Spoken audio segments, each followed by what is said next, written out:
There's Seb, Looking Glass crew. Welcome joining us again. Dude, before we get started, we just got back from the conference a few days ago. Dan and I were absolutely wrecked after this conference. We were up for it was like 12-hour days, full throttle. Watched maybe, what do you think, Dan, like 20 minutes of the actual content from the conference? It was just all jaw jabbing. So we actually got to meet Michael Saylor for like 2 minutes. It was cool. Shout out to Chris Alamo. He called us up. He's like, dude, you guys have to get over here quick. If you want to meet Saylor, I can hook you up. So we get over there and he reaches out as if to shake my hand. So I assume, oh, he wants to shake my hand. Great.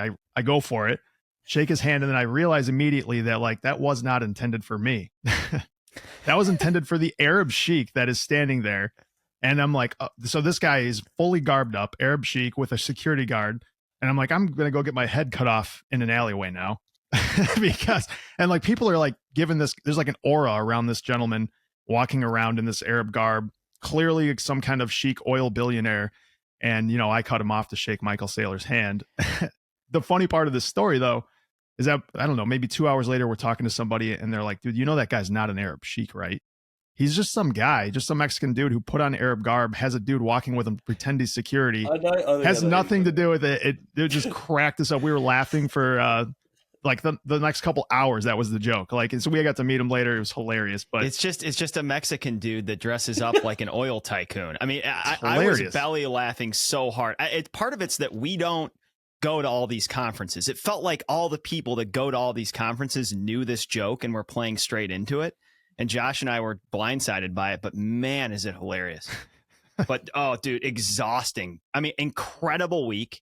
I guess I want to say this conference is so well run, man. I mean, it really is, like, extremely well organized, incredible content. And the whole Bitcoin Magazine team is just bought in. Extreme hospitality. It was such a good week. But Josh and I are like, it's such an exciting opportunity to be around this much amazing content, incredible people, kindred spirits left and right, that you just go hard, sun up to sun down. Not to mention, we brought 2 firefighters down with us, 2 of our best buddies, Andy and Ryan. And these 2 dudes, they had the throttle all the way down. I mean, night 2, Josh and I are crawling into bed at 1:30. These guys come busting into our room. They woke up the entire hotel, the entire place, floor, slamming doors, entire yelling, fucking hotel, clearly screaming at us that we need to come out and party. But we maintained. We were businessmen, utmost professionalism. We held it together really until the last night, and the wheels came off. We took our hair out of that ponytail, let our hair down. As I like to say, Josh goes Neanderthal after 10, and he goes full ape after midnight. And he was gone. And we had people coming up to visit us. I mean, God bless them. Like, we had Jim Kreider come up, Clay Fink come up, Chris Alamo came up, and it was full frontal fire service because we were out of control. We had 5 firemen in various stages of intoxication, and then these guys just trying to like hang out, and they were like, what are we walking into? Probably here? Trying what to kind exit. Of a clown show is this? Realistically, they came up on that rooftop and they were like, holy shit, we need to get out of here ASAP, but we don't know how. They were very graceful, though. They were. Yeah, they were. True gentlemen. They didn't bat an eye at the gratuitous intoxication that was going on that rooftop. Daz, Seb, enough about us and our debaucherous week. How are each of you? I was about to say, is it like the rooftop in The Hangover where you lose each other for like 3 days and then find the other person cooked on the rooftop with his bed? It could easily have gotten there, for sure. Very similar. I don't think we had any roofies. Otherwise, it would have definitely gotten there. Well, while we're talking conferences, I'll plug Bitcoin Alive. So ours was last month and similar. Like, I saw 0 of the conference. It was just like, I'm waiting for all the videos to come out. So to actually realize what the hell went on there. But that's what we're doing right now, too. Yeah, we're just hot. reeling, waiting for the actual content to come out so we can touch back on it and see what we missed the whole time we were there. Put it on everyone's agenda. Everyone's coming to Sydney next year. Date to be announced, but there's definitely one happening in 2024. So keep your eye out for that. Cool. Very cool. Seb, you had give us some crazy spiritual experience last night. Just give us a quick Spark Notes. It sounds insane. So both Daz and I, outside of our Bitcoin public personas, we talk a lot about the spiritual world and more of our consciousness and the ego and so on. And I had a reading last night. I've only ever had like a psychic reading once or twice in my life, and I just find them fascinating to see what the person would come up with. And this guy, like, I just sent him a text. He just had my cell phone number and my name was Seb, and he picked up on all of the key prominent dates in my life, like every single key prominent date in my life, and then was just like, you're involved, like your skill set is something to do with like conceptualizing ideas and sharing them to a community and educating others. And what you're doing is you're trying to change these ossified, calcified structures and transition into kind of a new world, a better world that is more just. I don't know what you're doing, but it sounds pretty cool. I'm just like, oh my God, how did you pick up on this? But anyway, he just said, you guys are going to gain more clarity around the middle of or early to middle of 2024. And then in 2025, 2026, that's when you're going to see like major change happen. So all of those guys listening out there, we just got to wait a couple years and then everyththing's going to be all good. It's going to be all good. Greg Foss tipped this guy off. That's what I just gathered, Josh. Yep, absolutely. Very cool, Seb. We'll transition now into the marrow inside this bone. Topic today, very excited.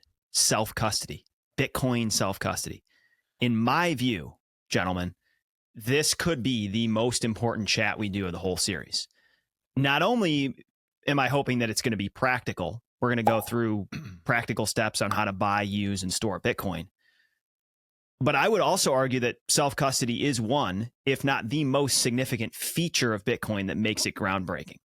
And I'm going to start us off with a thought here, and then we can all riff on it. And that's just discussing ownership in a digital environment, in the 21st century environment. The world we live in, the world of money, finance, communications, it is moving increasingly and almost entirely digital. And I think it can be argued, I think it's directionally correct to say that you don't really own anything in today's digital environment except self-custodied Bitcoin, your brokerage accounts, your IRAs and 401ks, your pension, the cash in your bank account, the deed to your house, the title to the land that you possess. Bitcoin is the only digitally monetary thing with real value, and its real value is accrued through a lot of the fundamentals we've covered so far in this series. The only real digital thing in today's environment that cannot be taken from you without your consent, without your involvement, that you actually hold yourself, that you could assuredly escape a country with if you needed to. I would encourage the audience to think through, what else do you own? What other digital thing do you own that can't be taken from you? And let's trend the world. We're headed increasingly digital. Yes, we could make arguments about gold bullion. That's a different discussion that has its own limitations.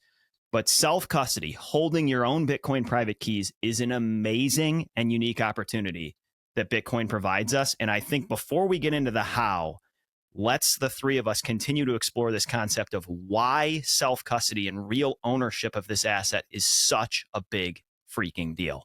Whichever one of you wants to take it here. For sure. Yeah, I was going to say, and I just want to highlight that is such a profound point. I don't think people realize that even something such as a house that we live in is not really our house, because we pay property taxes to the government. So if we decide, you know what, I don't want to pay these property taxes, you're going to quickly realize that house is not yours. If you're holding any form of equities, you're holding them in a pension account, whether it's in a brokerage account, the government has the ability to seize any of these assets. When you're holding basically any bank account, any form of savings vehicle, these are all under the thumb of government or centralized entities that have the capacity to take these assets from you at any moment if they deem necessary. And I think that people don't necessarily realize this. And so when we say Bitcoin, we can custody our Bitcoin, this is such a profound statement. It's something that we have never truly been able to do other than with, say, cash under the bed or under the pillow. And so I think where we can start, and something that I like to always think about is, and we discussed this in the previous episodes, you can always go back and listen to it, is that a lot of people tend to think about Bitcoin being this money that we just hold in our wallet. So if you have a digital wallet, you're holding those coins in the wallet. But I think it's important to separate this idea about how Bitcoin actually functions and how we interact with Bitcoin, just because this will help kind of lay the foundation for self-custody, which is, so when we think about Bitcoin and our public and private key, and we've discussed this in previous episodes, public key you can think about as your bank account. So if Dan wanted to send me money, I just need to send him my public key. And my private key, you can think about it as your password to access those funds, just like the password to your bank account. And so when it comes to custody, whoever has access to this private key has access to your funds. So you can have hold of that private key. A centralized exchange can have hold of that private key. You can hand that private key to your mum. Your mum can hold that private key. Basically, whoever owns that private key has access to your funds. And so this is incredibly important. When you hold Bitcoin, you're not holding a bunch of coins in a wallet. What you're doing is you're holding the private key, which gives you access to move those coins on the Bitcoin ledger. And I think that's really important. An exchange, a wallet or an exchange or whoever holds your private key is not holding your coins. They're just holding the right to be able to move your coins. So I don't know if anyone wants to add on that. Just another thought on self-custody and how this is, as Dan was characterizing there, I think a massively game-changing feature of Bitcoin, because in the history of the world, there's never been a method for holding value that did not require physical force to protect, whether that is your house, some gold coins, or anything else that you could physically hold, even digitally hold. There's never been a method that didn't require physical force to protect it. So on the topic of gold, has a lot of very similar characteristics to Bitcoin, but a couple of very important differences. Gold has to be physically transported. It has to be physically secured and takes up a ton of space in large quantities. The kind of quantities that would be life-changing in gold are extremely hard to protect and extremely hard to ship. And one very big difference between gold and Bitcoin is simply the physics of it. Gold is not hard capped.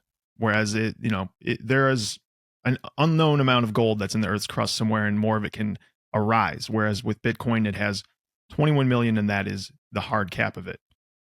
But we're focusing on this custody characteristic today. So with gold, you have to pay a bank or security company to maintain it. With Bitcoin, you can literally just have a series of words that can maintain it for you. It's infinitely easier to hide.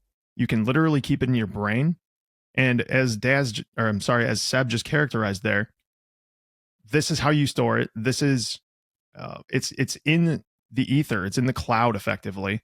And so therefore it's incredibly easy to maintain. It can be moved around the world at the speed of light. So it's something you can truly own. There's no counterparty risk whatsoever, assuming you hold it properly, which we're going to get into in this. And you can have it on a small calculator, and it's just infinitely better than gold because of the ability to transport it and the ability to hide it effectively.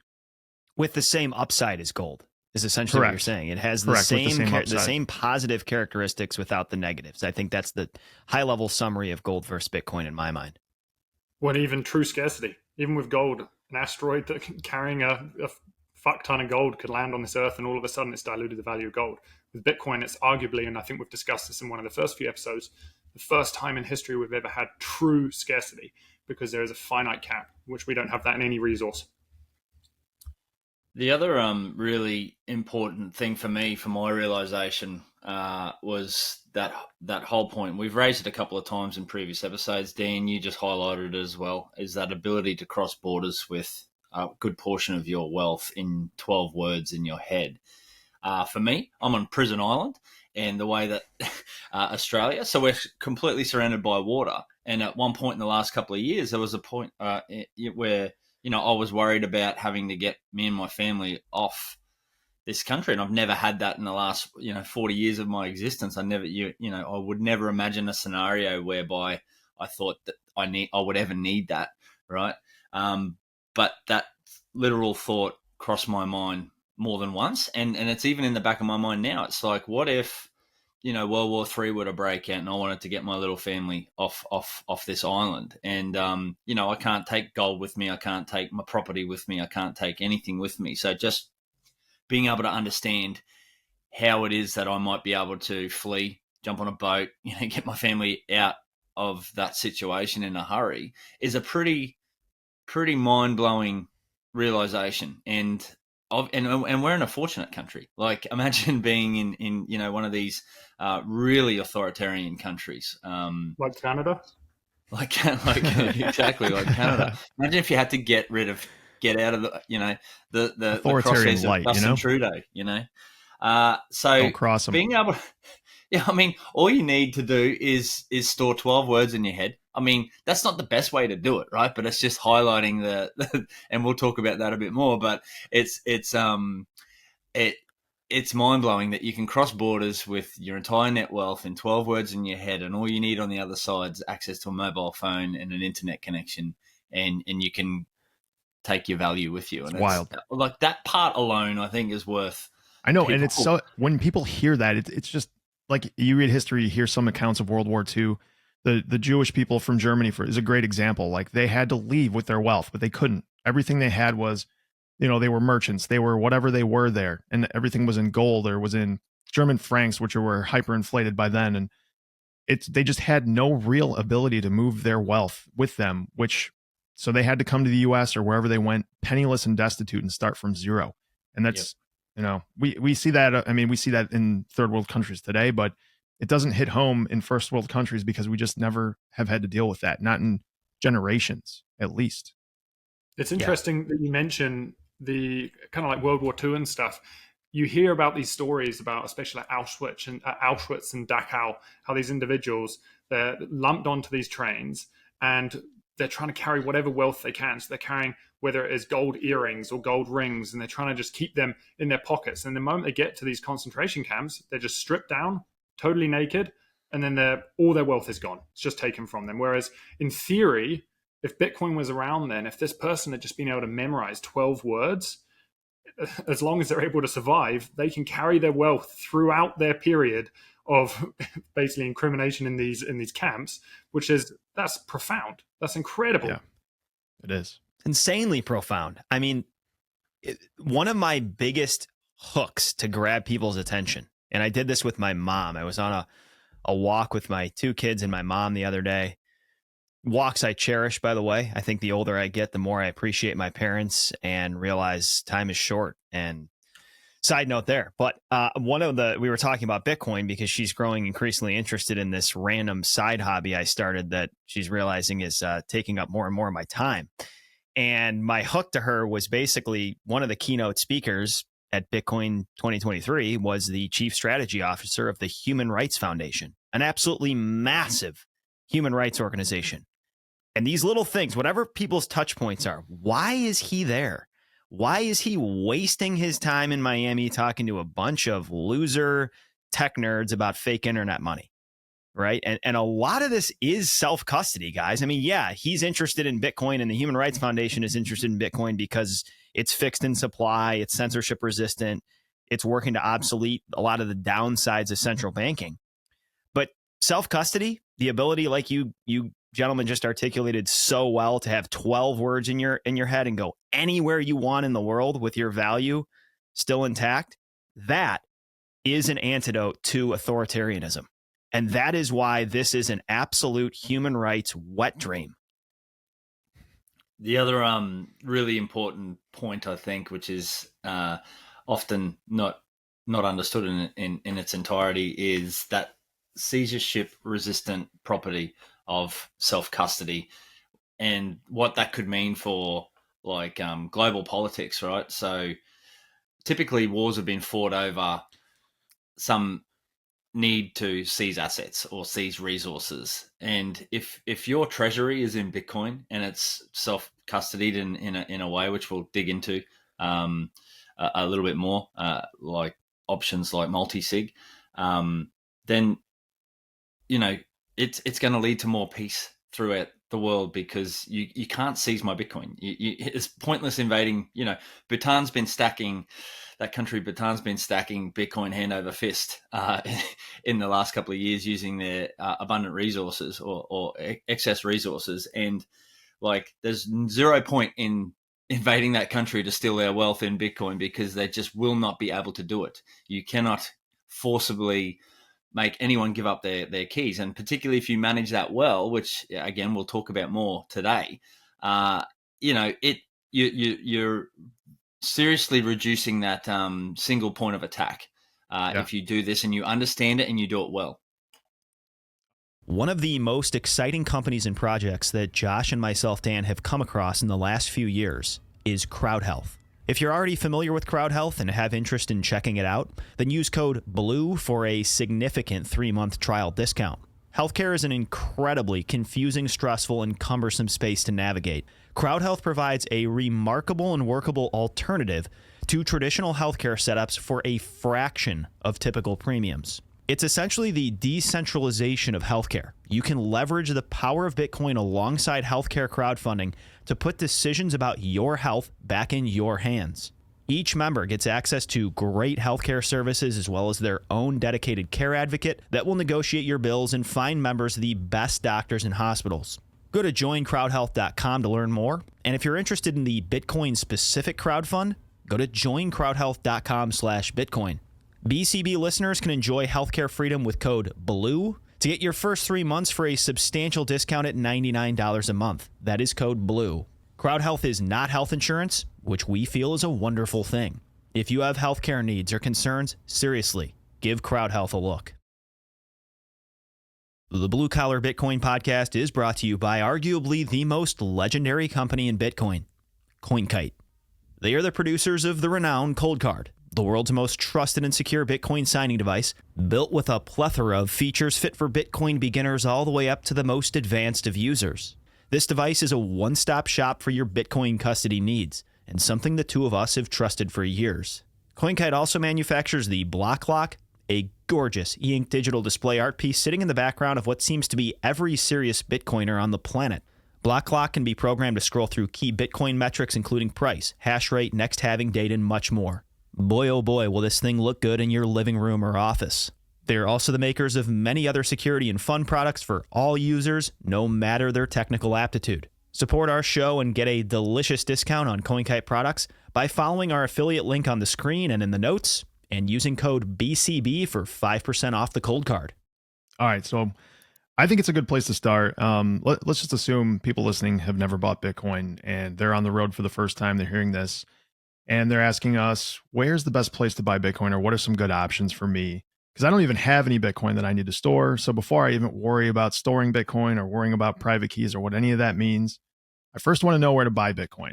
And I think Dan and I would obviously recommend Swan, at least in the United States. Daz, will definitely want to ask you about Australia because I don't believe Swan is there at all. And then Seb, Canada, the best places that you've used there, because I'm not sure that Swan is in Canada or not. Either way.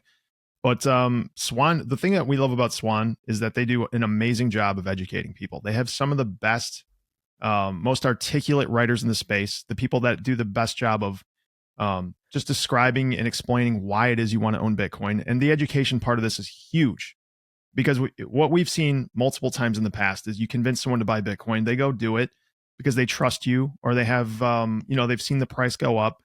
They go buy themselves whatever an economically significant amount of Bitcoin for themselves is. They sit on it for 6 months, realize like, oh, this isn't going the way I thought it was going to go. They either, just leave it at the custodian, which is not a good idea, or they end up doing, maybe even worse, which is selling it, walking away, potentially losing some money along the way.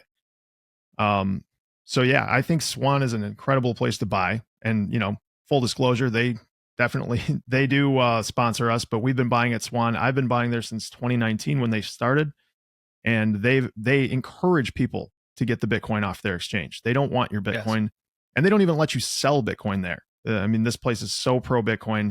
They'll sell it to you. They encourage you to get it off, and they walk you through the steps of self custody as well. So that would be my recommendation. Yeah, my quick thing to throw in here: there are a lot of good places to buy Bitcoin, but there is one thing you need to make absolutely sure of, and that is that you are buying Bitcoin somewhere that allows you to self custody the Bitcoin. Good point. Very good point. Venmo and Robinhood are examples of places that do not let you whisk the Bitcoin off to self-custody. Now, there's a different gradient of how much these exchanges and brokers encourage self-custody.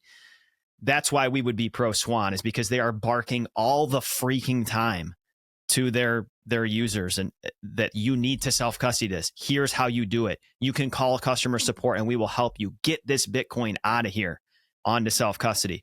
But even to take a step back, make sure you're buying this somewhere you can self-custody it. And it is confusing because a place like Cash App, you're thinking, oh, Cash App, Venmo, same thing.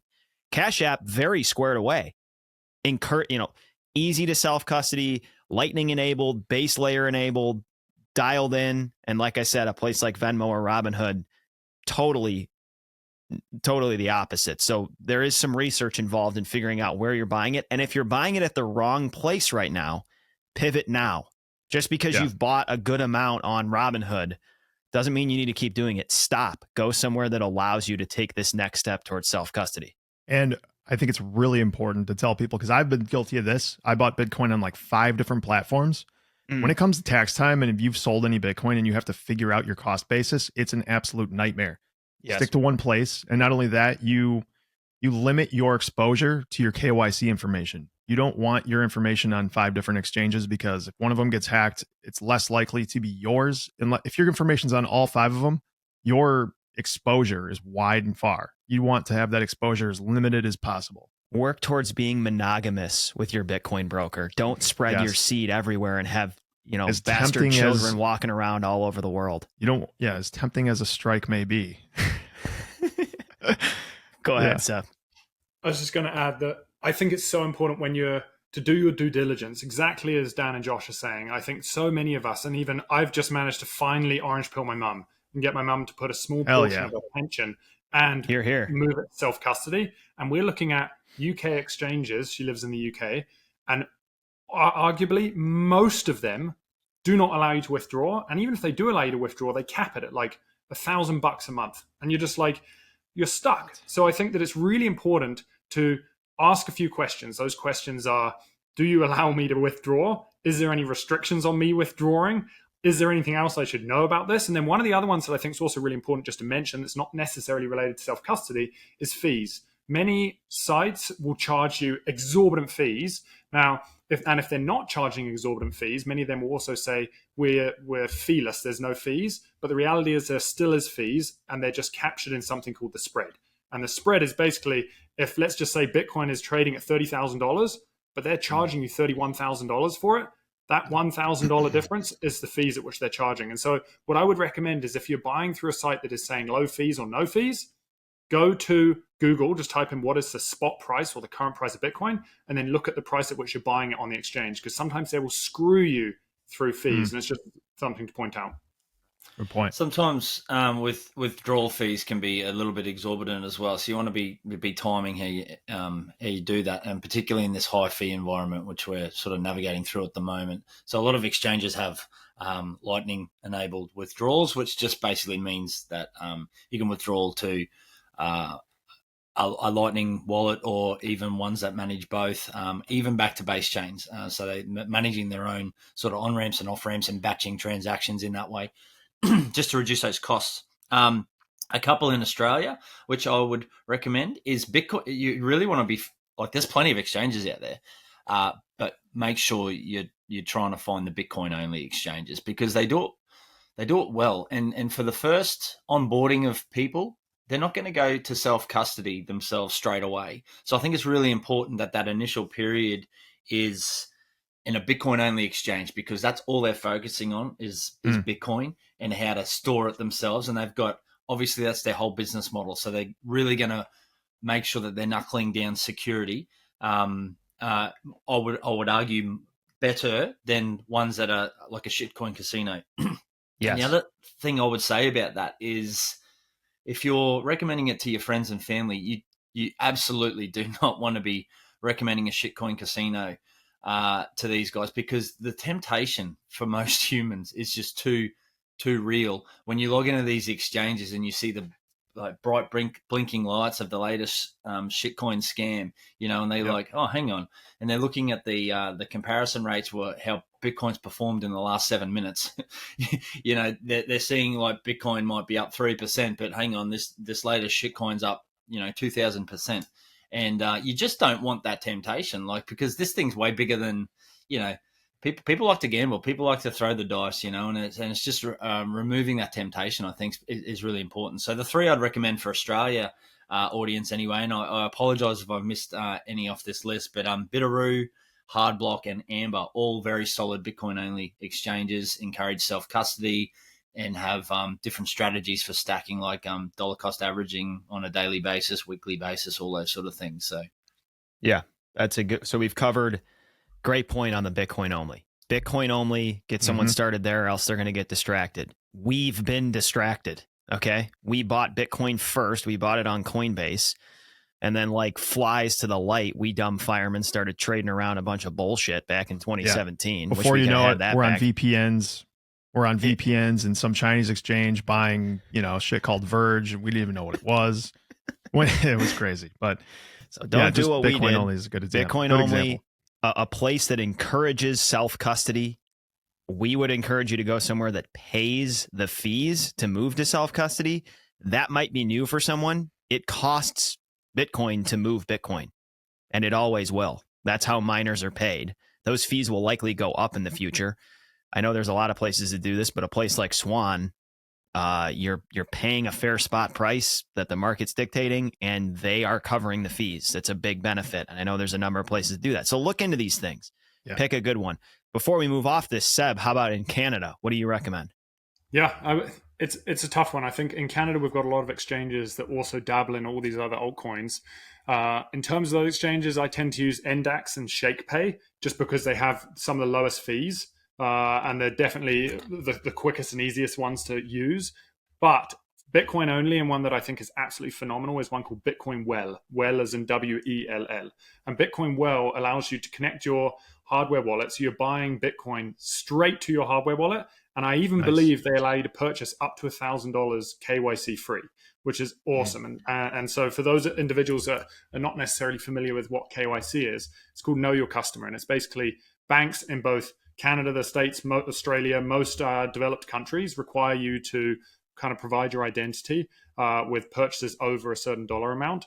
And the problem with that is then the government basically has access. They know how much you've purchased. They know what you purchased. They know the wallet at which it's on. They may not be able to access that wallet, but they have a lot of information on you. So we're always trying to, not as a means of evading tax, but we're always trying to find ways to obtain Bitcoin in a KYC-free manner, just so we have more privacy around our financial selves. Yeah. I was going to ask, maybe we can touch this real quick, going into KYC versus non-KYC. Does someone want to take that ball real quick? We won't go too far down this because this is a more technical topic, probably not fit for a basics episode, but Seb hit it. Know your customer. AML is another anti-money laundering laws. That this is basically when you set up a bank account, when you set up a brokerage account, when you set up an account at one of these exchanges, they're asking a lot of information of you and about you. And there are ways to accumulate Bitcoin without those privacy compromises. Somebody want to touch on that real quick before we move on? The one that comes to mind for me is HODL HODL. And that's basically a marketplace online.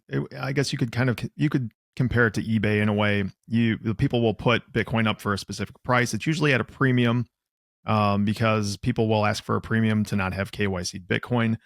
You put cash up into an escrow account, and then it's I believe it's I have never done it, to be honest, but I've looked into it a little bit. The escrow account, they hold a key. So the Bitcoin is held by the exchange. The seller holds a key. And then when the escrow account clears, the escrow, they give you the key, and then you take control of the Bitcoin and you can move it wherever you want. There's also in-person meetups where people will meet. That could be a little sketchy depending on, where you're at, what you're doing, but just be smart about it. I don't know. There's a lot of arguments in either direction about KYC versus non-KYC, but I think in reality, most people don't have the OPSEC or the ability to keep their Bitcoin private, even if they buy it privately. You really have to know your shit to keep your Bitcoin private. So unless you're going to dive very deeply down that rabbit hole, and you're going to run an onion router, and you're going to have a VPN running simultaneously, and be very careful about how you mix your coins, it's probably not worth it for most people. Mm-hmm. And I think it's really important just to mention that there was an interesting speech, and I've completely blanked on the guy who did the speech. It was one of the European leaders, and he basically said that a dictatorship or authoritarian regime is when your government knows more about you than you know about your government. And I think that the basis for any free market, the basis for any like sound democracy or capitalistic economy is that we have privacy as individuals. And so when we say non-KYC, I touched on it very briefly, but we're not advocating for tax evasion. That's not what we're saying. What we're saying is that privacy is an absolute foundational right to our economy. We should be able to have privacy to share whatever information we feel we want to share, rather than those having access to all of our information, because otherwise that's not a free and fair society. Right. And the IRS or whoever your tax authority is in your country is bad enough, but you don't want nefarious, actors out there figuring out how much Bitcoin you have and then targeting your house and your family and putting you in a situation that you don't want to be in. I mean, that is the bigger worry for a lot of people. I mean, we all know we're going to get absolutely bent over and bludgeoned by the IRS. We understand that, but we don't expect them to show up and, put us at gunpoint, at least not until we pay taxes for at least 5 years. Yeah. And these sort of type of companies are a honeypot for hackers, right? So they're trying to get in because they're probably snooping around the back door trying to get hold of some keys on a server somewhere in order to get access to the funds, and then they just stumble across the unencrypted, typically, user files, right? And then they publish them. We can talk about Ledger a bit later on. They've had that happen. It's a massive honeypot for that. So, like, just to reiterate a couple of those points, don't spread yourself too thin across many exchanges to make that an easier attack vector. The peer-to-peer exchanges are great for non-KYC, but they are risky and probably not something you want to be shopping if it's your first time buying Bitcoin. Stick to a well-known, like the Swans of the world, people that do it and do it well. And it's very easy to mess up. Plus, you, like you highlighted before, you're typically paying a higher spread for that asset. I'll leave it there. I forgot my third point. So I'll add one more quick point, because I noticed you were about to talk, Dan, which is if you're looking for non-KYC Bitcoin, you've got friends that are Bitcoiners. The best thing you can do is, when you're in group environments, offer to pay for stuff and then say, pay me back in Bitcoin later. That's an easy way to get non-KYC Bitcoin. And of course, the other one quick thing that I'll mention is to separate your wallets. We're talking about non-KYC wallets. If you are receiving Bitcoin, don't have your non-KYC sent to your KYC wallet, because all of a sudden you've just convoluted and they know that's your wallet, or the government or whoever has access to other transactions which have been received by that wallet immediately know all your transactions. So it's really important what you go does. When you go to your meetups and your conferences, right, you offer to pay for the Airbnb and get everybody else to reimburse you, because it's a great way to stack Bitcoin. I just did that when we went to this conference. I stacked a nice little. I will of course, ATO, if you're listening, acknowledge that in my tax returns. I'm not selling anyway, so it won't be an issue. But Evar, and the only other thing I was going to say is those meetups are a good way to introduce, like like you say, Josh, you have to be a bit careful. But if you're frequenting a Bitcoin meetup, you will invariably come across Bitcoiners that have been in the space quite a while, and they have expenses. A couple of these guys that have been stacking for quite a while, they want to buy their kids a new puppy. They want to, get a new car. So they're going to be looking at ways to offload some of that. And it's a great way to stack a little side non-KYC stack. For sure.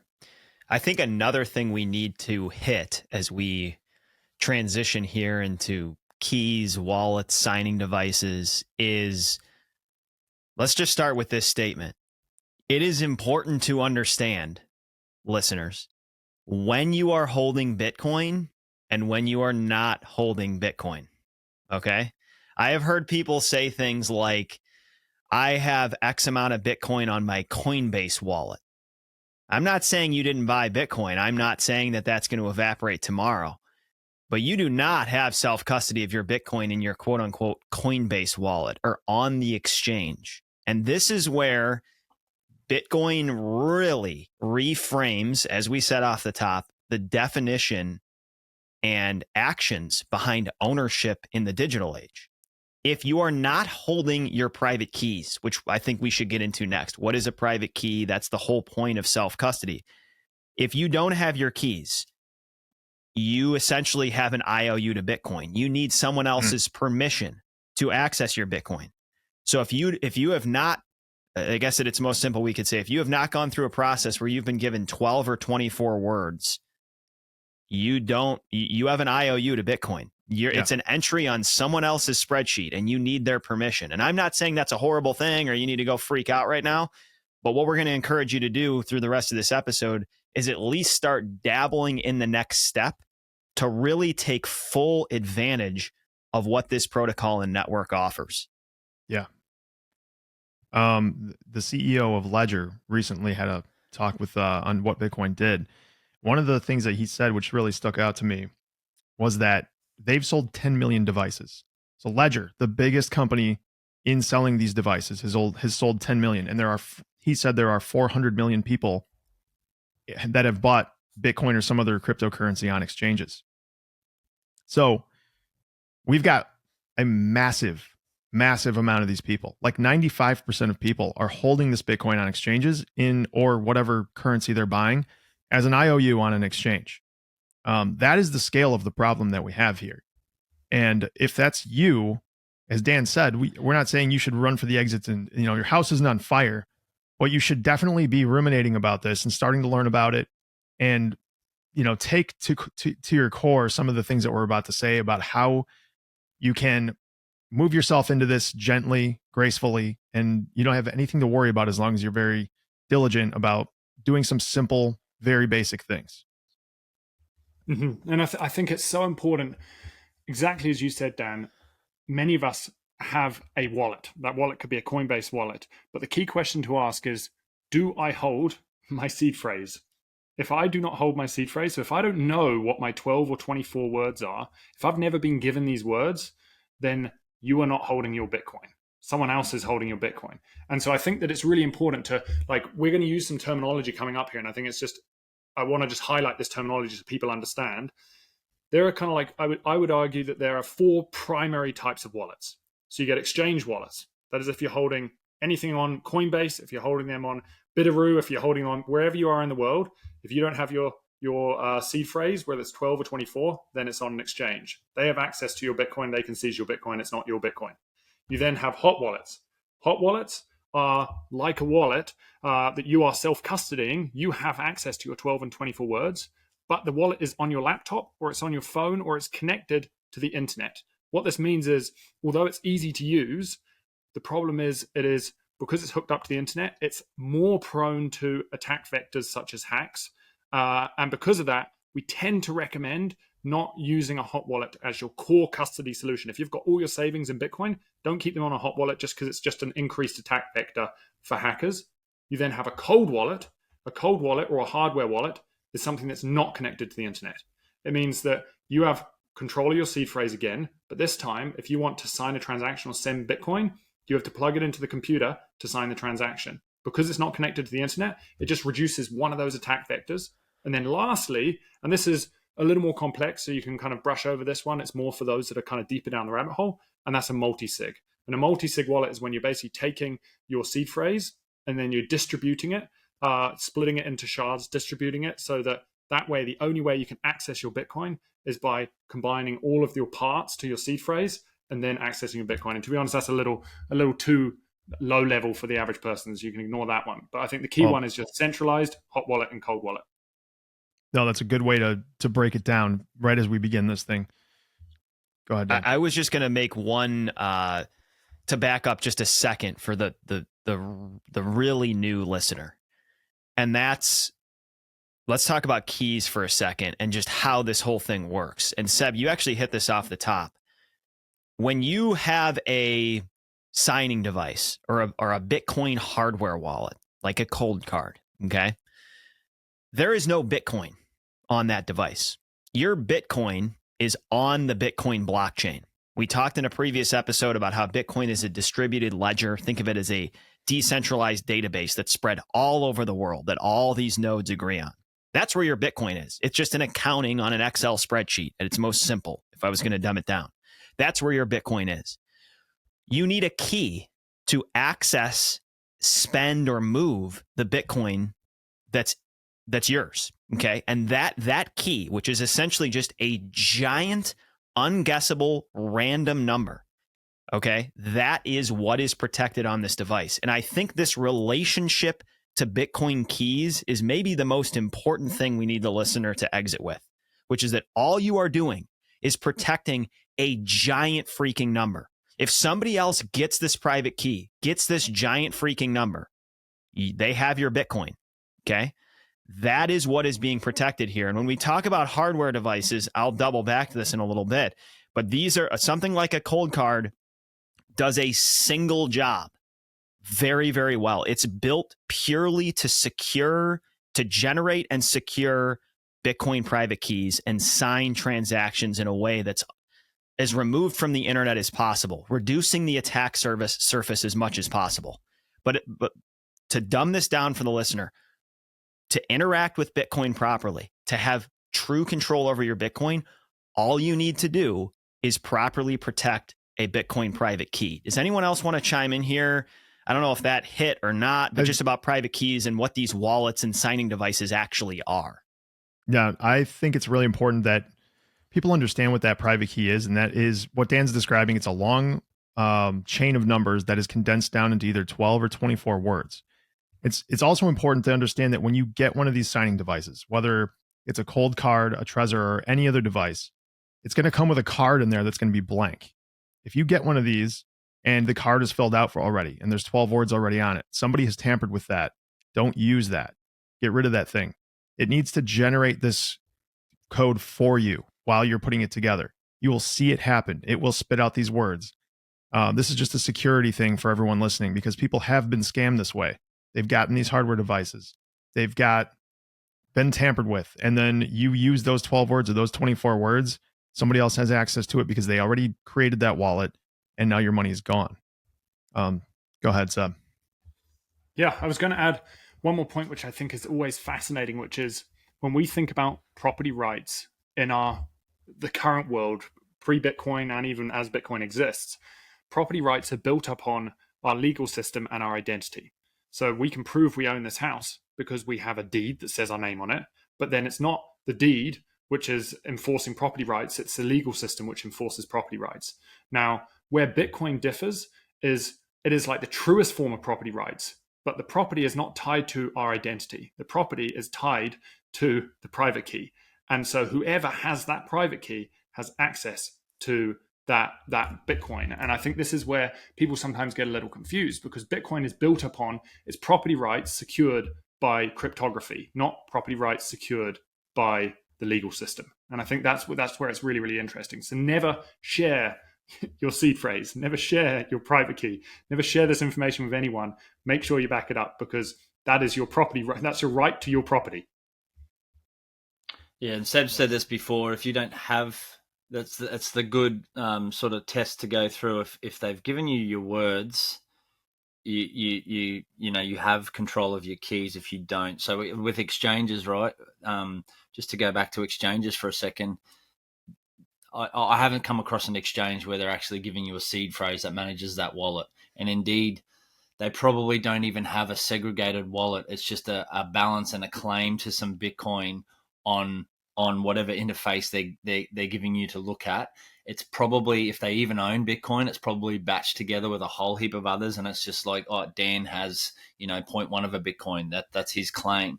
And then I think the recent FTX debacle, which was a massive exchange, global exchange that completely collapsed, they didn't have enough Bitcoin on their balance sheet against the claims on their balance sheet. So their liabilities for Bitcoin, what people thought they owned in terms of a Bitcoin balance, that exchange physically did not own the Bitcoin. So that's just something else you just got to be really, really careful of. It's just because it says there's one Bitcoin. I mean, that's everyone, pleb's dream to stack a whole Bitcoin. But if you had one Bitcoin on there, there is nothing to say that exchange physically owns that Bitcoin. And all it is a liability on them to go. So that's why it's so important to, if you are stacking a decent amount, and I kind of liken it to, like, people often ask me, how often are you moving your Bitcoin off exchanges. And I kind of keep it like, how much would I be really upset if I lost? So for me, it's about $1,000 worth of Bitcoin. So I'll use my exchange. I DCA every day. I'm buying it every day to try and iron out the volatility. And when it gets to about $1,000 worth of Australian, it's going to be, yeah, you know what? I work really hard. I'm a blue collar worker. I'd be upset if I lost that. So as soon as it's getting to that level of comfort, that's when I start to look at other options. And it's the same with a hot wallet. So there's two probably distinctions, and I'm careful of throwing out too much terminology for this because it's a lot to grok. But even with hot wallets, there's things called custodial hot wallets and non-custodial hot wallets. So a custodial hot wallet is the same thing. It's a hot wallet. I would argue it's better than an exchange, but you're still putting an inherent amount of trust in that particular entity to manage your keys, because those custodial wallets don't give you your own key. There are, non-custodial. I'm getting them confused now. Custodial don't give you your key. For non-custodial, it's where you own it. They're going to give you, it generates a key. So there's two distinctions between those hot wallets as well. You just got to be mindful of. And again, I keep it like, the analogy I like to use for a hot wallet is how much cash am I willing to walk around in my normal physical wallet? And that's about the limit for me as well. You know, it's a couple of $100. I'm comfortable with that. That's my spending. It's when I go to conferences and I'm reimbursing other plebs for paying for the Uber and all that sort of stuff. I'm using a hot wallet for that because it's nice and easy, and I'm comfortable using a custodial solution with that. I'm comfortable with them managing that key because that's not a lot of wealth to me, and the likelihood of a rug pull, even if it were to occur, it's not going to be devastating for me. So I'm never going to store my major stack on a hot wallet ever. So it's more like making it useful and practical. And again, how much am I going to be pissed if I lost? And that's your limit. Yep. Yeah, absolutely. That's around the number that I typically think about for hot wallets as well. Coincidentally, that's also the number. So like when I'm buying Bitcoin at Swan, I DCA for a period of time. I generally will wait till I have like at least 500, more like $1,000 balance before I'll decide to move that off. And this as an aside as well, just a little bit of terminology I want to get out of the way before we keep moving on. There's a couple of good reasons for keeping the amount that you move off these exchanges fairly high to like $500 or $1,000. The primary one is you don't want to have a wallet full of UTXOs, which are unspent transaction outputs that are small. And in the last month or so, we saw the reason for that, which is when the fees are high in Bitcoin, the problem with the small amounts, say it was a $50 amount in a UTXO. So here, I'm going to back up for a second. So when we're talking about Bitcoin, this is for the listener, UTXOs are basically, if you're thinking of Bitcoin as a dollar bill, let's say one Bitcoin's a $100 bill, and I send Dan a tenth of a Bitcoin. When I send that transaction, that one Bitcoin comes out of my wallet, 10% of it goes to Dan, 90% of it comes back to me. So I now have another UTXO or another dollar bill in my wallet that is equivalent of 0.9 Bitcoin. If you start whittling that down to a very small amount, the transaction fees start to become a large percentage of the UTXO or the money you're spending. So it turns into what people refer to as dust, which is where this transaction is so expensive that you can't economically make sense of spending this small amount of Bitcoin. So if you start getting these small bits of Bitcoin in your wallet, you start running into a problem of you can't spend it because it's too expensive to spend in certain situations. Yeah. So Bitcoin transactions are based on data size, not the amount. So, you know, it's not, doesn't matter how much you transact, it's how many of those UTXOs it has to stack. Right. So if you had 10 UTXOs with 0.1 and you wanted to spend 1 Bitcoin, that transaction is going to be more expensive because it's stacking all of the data that exists in managing those 10 UTXOs to consolidate that into one transaction. So the more UTXOs, just to your point, Josh, the more UTXOs you have, the more expensive those transactions are going to occur. And that's why it's important to keep your UTXOs in a manageable size just to reduce your future transaction costs. But on the flip side to that, it's actually good to have, you don't want to stack everything in one UTXO either because of the privacy concerns. So, so there's a happy middle ground. Yeah. I think about it like, sorry to interrupt you. I just think about it as like, if you don't want to carry around $100 worth of pennies, because it's a pain in the ass to spend that kind of money with pennies, right? So you want to carry it around and say like $10 bills. It makes it a little simpler when you're doing transactions. It's kind of the same thing in Bitcoin, where you want to hold, you don't want massive bills. You don't want to carry around a $10,000 bill, and you also don't want to carry around rolls of pennies. So you want to have this kind of strategic amount of UTXOs that are in a size that makes sense. And in my mind, it's around $500 to $1,000 if you can manage that as you're pulling these out of exchanges. Go ahead, Seth. I think it's one of the things I think is really, really fascinating, and I don't think we've touched on this yet. Well, actually, we may have touched on one of the first episodes, which is the fact that when you're transacting, it's not exactly as Daz said, it's not the dollar value, but the byte size. And so if right. Let's just say hypothetically, Dan was absolutely minted and sent me 10 Bitcoin. That 10 Bitcoin, I now have one UTXO for 10 Bitcoin. Now, if I wanted to go and send this 10 Bitcoin to Josh, it would be a pretty cheap transaction, because I'm sending 10 Bitcoin using one UTXO. However, if I wanted to go and send Daz, let's just say 25 sats, but those 25 sats were all in independent UTXOs, that 25 sats, which equates to, I don't know, a few cents, is going to cost more as a transaction than sending 10 Bitcoin. And so recognizing that Bitcoin transactions are all built upon size or block space rather than the dollar value it's an interesting point that people don't tend to think about. UTXO size matters. The thing I was the UTXO discussion, I think all four of us would agree, for someone that's a little puckered right now, I would put it in the intermediate Bitcoiner bucket. For sure. It is something that I didn't know shit about for a long period of time while I was stacking Bitcoin. And I think a lot of our peers know nothing about, and I've chosen to basically not tell them because I don't think they're completely ready for it. It's going to freak them out a little bit. So if you're freaked, chill, keep doing what you're doing. You're going to be okay. If you want more on this, in the notes, we had a discussion specifically about UTXO management, fees, privacy, the whole thing with Tom Hanzik from Unchained Capital. We'll link that down in the notes. Great discussion. I learned a lot from him. And I think the main actionable takeaway here is, for someone that's brand new, it's like, wait, I want to do something with this UTXO thing, because you guys just don't move $10 of Bitcoin. Don't move $10 of Bitcoin every day to your hardware wallet. Wait till bigger chunks accumulate, not huge, but decent sized chunks, then whisk them off over to cold storage. Yeah, it's definitely a more advanced topic, and you know, as you do learn more, you can even do active UTXO management with certain wallets, but it's definitely outside the purview of the sort of typical beginner.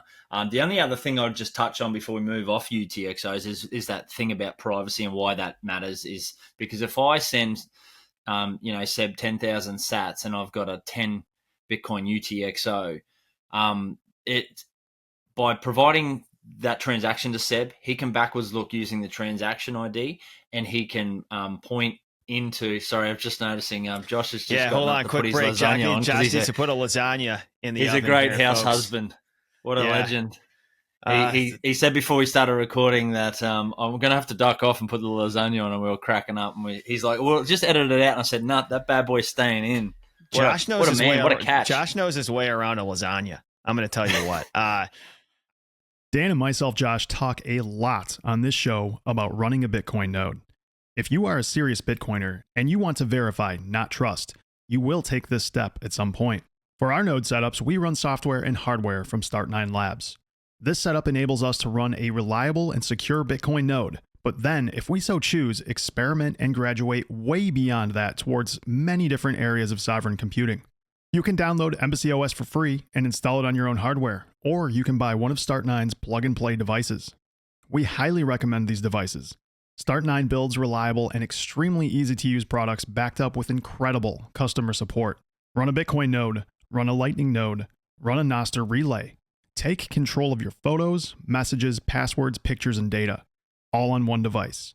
Embassy OS operating system is the distribution platform open source software has been waiting for. Visit start9.com. We only recommend and endorse companies that we believe in, and Swan Bitcoin is a company we believe in. I have been personally using Swan to DCA into Bitcoin since May of 2020. when Bitcoin was the wee price of $9,500. Swan's interface and on-ramp is incredibly simple and user-friendly. With Swan, you can dollar cost average daily, weekly, or monthly, or conduct a smash instant buy whenever you want. Withdrawals to cold storage are completely free and can be totally automated, truly set and forget. Swan wants you to hold your Bitcoin keys, and support is one click or phone call away if you need help during this process. Buying Bitcoin is just the tip of the iceberg. Swan also has a Bitcoin IRA product, business and nonprofit offerings, resources for financial advisors, private services for high net worth clients, and phenomenal educational materials. Visit swan.com for more information. And at swan.com/fire, you can learn about and receive Swan Premium for 1 year. We at work the other day, actually, we were in a very lively discussion with my shift. Josh and I are on different shifts, but red shift is the shift I'm on. And we were ranking best cooks at the department, and guys got butthurt, dude. I ranked my top 5. Brian, my buddy, wasn't in my top 5, and it looked like I gutted him, dude. He was just, but Josh is not top 5, but I had Josh bouncing around inside the top 10, which is saying something, because of the 50 dudes we have, there are some incredible chefs. Josh, do you think that's fair now that you're back from the lasagna? Have you in the top 10? Top 5's extreme, but top 10's fair, maybe? I think that's fair. Yeah. Dude, I'd blush if you said top 5. I really would. Dude, I can't give you that. Wait, I was telling them, I was talking with Red Shift the other day. Dude, I was ranking my top 5. I got to rate you now. I think you could edge into the top 10, maybe. No, being real. This isn't me just playing coy. There's no way I'm in the top 10.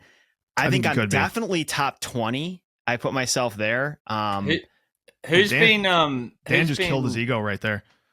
Yeah. Who's been posting the vids of the new barbecue? That's me, but Josh has one too now. We actually got Blackstones at all of our stations, and guys have been going bananas for them. I cheaped out and got an insert for my Weber, which it fucks pretty hard, but the problem is it doesn't have as much surface area. You know, like you get treated on the Blackstone with a huge surface area for cooking.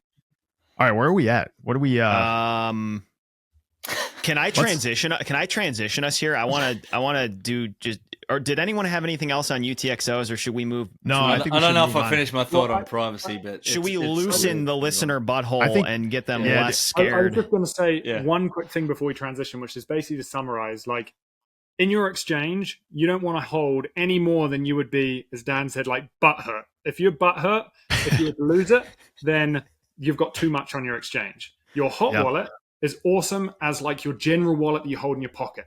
If someone was to steal your wallet, again, that's about the amount that you want to have on your hot wallet, and your cold wallet is where you're going to hold your savings. That's where you're going to hold kind of the big money of what you care about.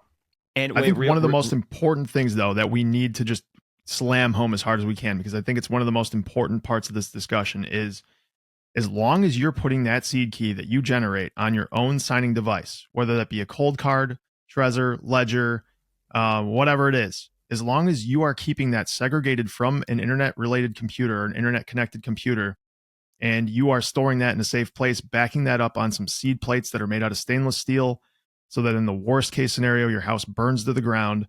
Dan and I are there, watching it burn to the ground. You can still back up your money. That is the primary, biggest thing that we need to communicate today, is that you need to have those seed keys. You need it on a segregated device that is not connected to the internet, because 99% of this is simply segregation from the internet. That's 99% of the security. The other 1% is something that, you can get edging closer to the more complicated you make things. There's also the danger of getting ahead of your skis and completely screwing yourself by setting up, say, a multisig before you know how to do it properly. And we don't want to see that happen to anybody. We want to just keep it basic to start with. Yes. Realistically, for the beginner that's still with us here, they have Bitcoin that they've purchased on an exchange, and they have their first, hopefully rock solid Bitcoin hardware wallet.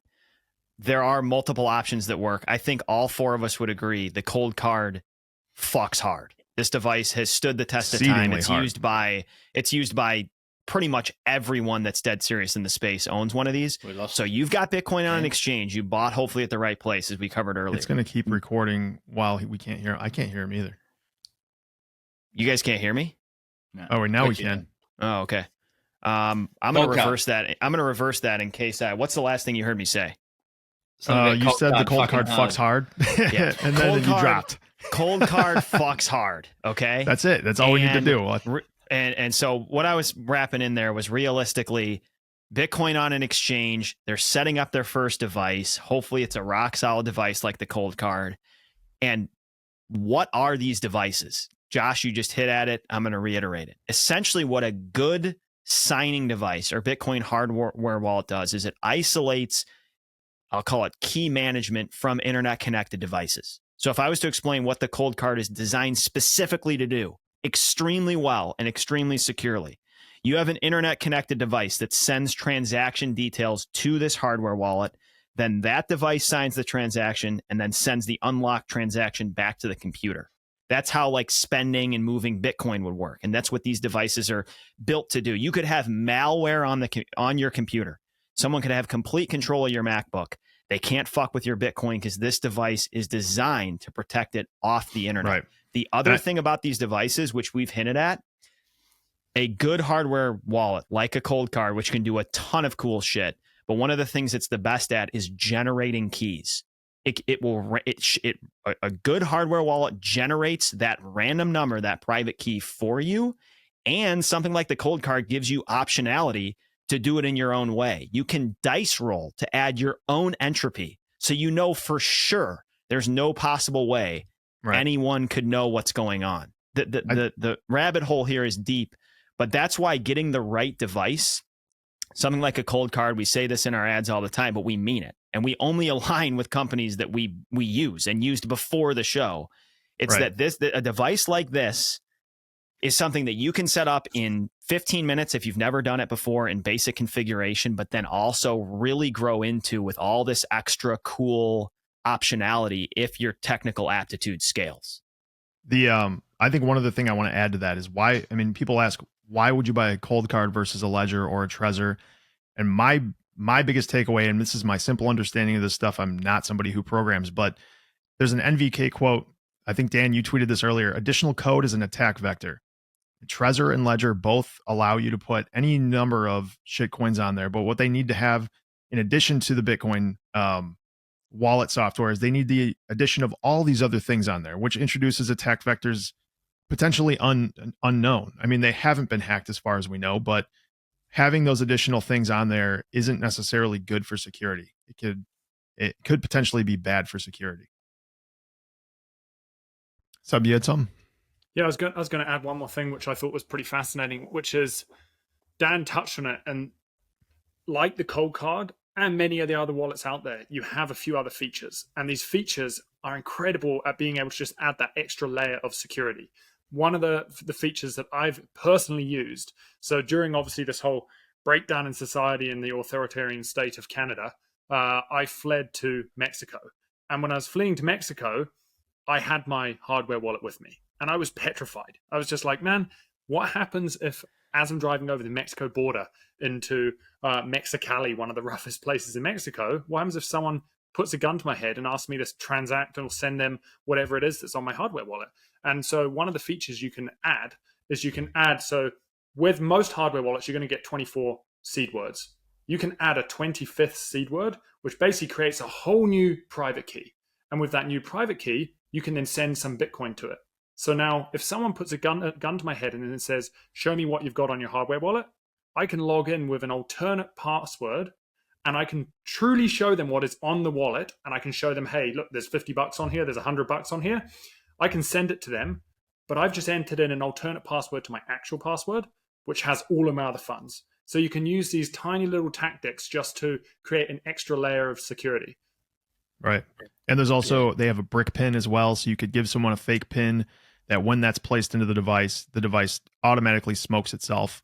It erases all of the, any of the memory that would have your seed stored on it, and it's gone. But then you better have some other backup. You better have a seed plate somewhere, because not only did you just screw the attacker out of your Bitcoin, you just screwed yourself out of it as well if you don't have a backup.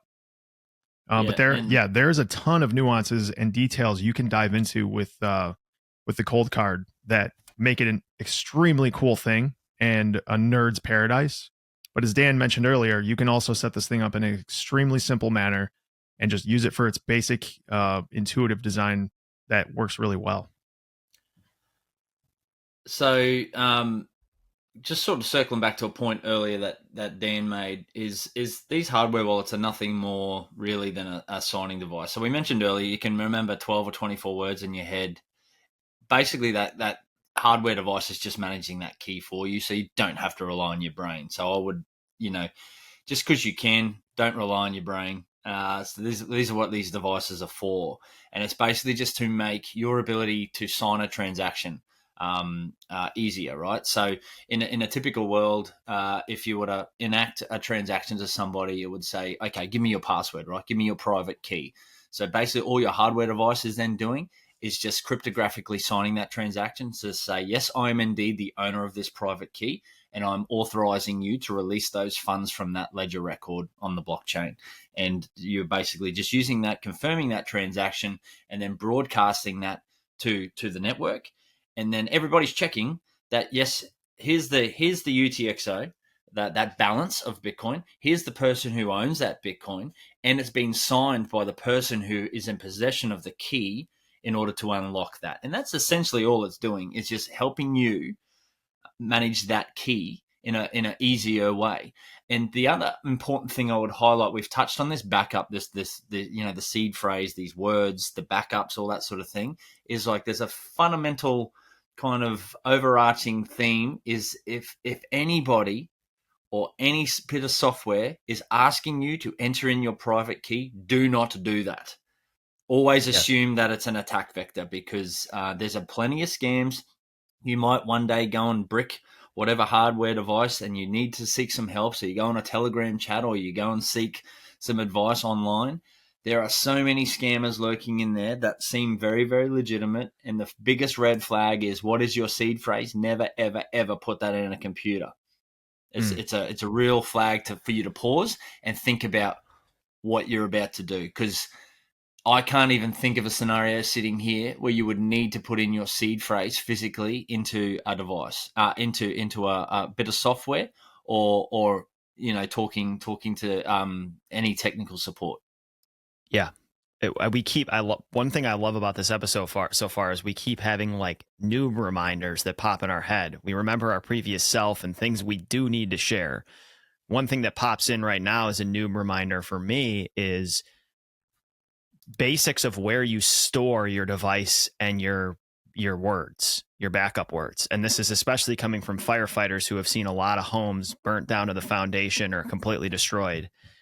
You should ideally not have your wallet and the backup in the exact same location where if you had a house fire or a flood, they're hasta la vista. You should have them. You guys don't store your hardware wallet on your boat? I do, yeah, but it's not best practice. Yeah, you should have a scenario where you could have some event in your house and still have your Bitcoin. More advanced Bitcoiner options would have it to where your Bitcoin's not even accessible in your house, but we'd be getting into multi-sigs and more advanced things. But at its most basic, if you're using single sig Bitcoin, here, like practical takeaway, maybe your hardware wallet's in your house or your hardware wallet's in your shed, and your backup words are in your basement or something. Just two areas. If one room caught on fire, your Bitcoin's not gone. The other comment I wanted to make to throw in here is I think there's some confusion for people that are using proprietary interfaces to interact with Bitcoin. So like if you have a Ledger and you're using Ledger Live, and I'm not like completely knocking or lambasting Ledger, but people are kind of mentally confined thinking like, well, what happens if Ledger goes out of business? I've heard people say that, like, what happens if Ledger goes out of business or Trezor goes out of business? It's like, let's get back to understanding what these devices are doing. These devices are just holding a massive number, a Bitcoin private key. You can use a Ledger in another desktop wallet that has nothing to do with Ledger, right? You could plug your words from your Ledger into and use your Ledger on Sparrow Wallet or Spectre Wallet. The same thing is true of a Trezor, Cold Card, all these devices. They can be used in different places. So let's say you wanted, and I'm not saying this is best practice, but just for an example, you want to move the same private key from a Trezor somewhere else. Well, you could use a Cold Card to protect the key that's currently on your Trezor. And I think if you want to go more intermediate, if you're listening, you're like, whoa, I didn't know that. Do this. Try this. Recognize that you're not trapped within some silo of one company. You can all that's being protected is a private key, and you can move that private key to different devices.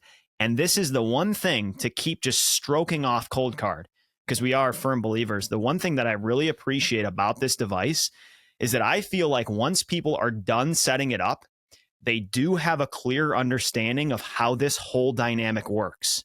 They're more aware of, oh, this is just protecting a key. I can go anywhere, plug this device in and access the key. They're not sort of trapped within this really like ultra easy to use proprietary interface. Although there may be benefits to that for some people, graduating further is getting a desktop wallet like, say, Sparrow, and plugging in a device to that and interacting with Bitcoin more intimately and realistically.